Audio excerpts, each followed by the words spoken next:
Morning, Mark Soderberg with ADM Investor Services with your morning ag outlook for Tuesday, October 29th. Well, mostly higher trade overnight in the ag space as we do recover from yesterday's energy-induced sell-off.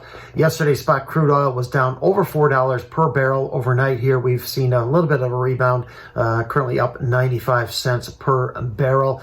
Right now, corn is steady to only about a half better. Soybean prices, they're mixed in the bean complex, up 1 to 2 cents right now in soybeans. Meal is down about $1 to $3 per ton, while bean oil is up 60 to 65 points.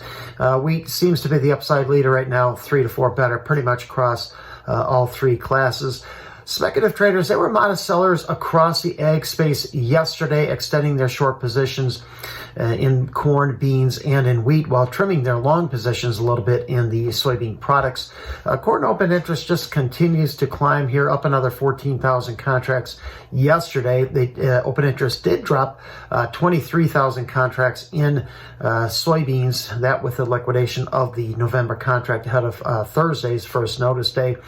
U.S. harvest continues to move along at a pretty rapid pace. Corn has reached 81% as of Sunday versus a 5-year average of 64%, and this continues to be the quickest harvest pace in the U.S. here since 2012.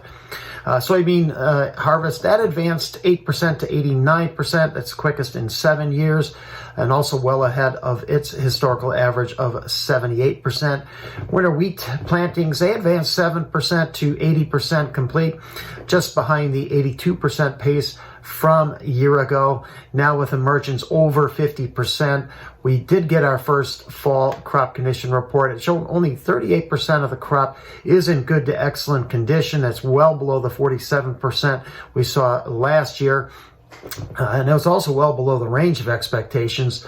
23% of the crop is in very poor condition versus only 18% a year ago. So clearly the recent uptick in drought readings in the Southern Plains has taken its toll on early crop development.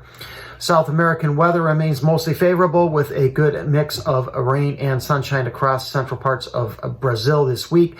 The southern part of the country will remain in a drier pattern this week, enabling wheat harvest and summer row crop plantings to continue before next round of rains over the weekend and early next week. Soybean plantings in Brazil have reached 36% as of the end of last week, now only slightly behind year-ago pace of 40%. First crop corn plantings have reached 52%.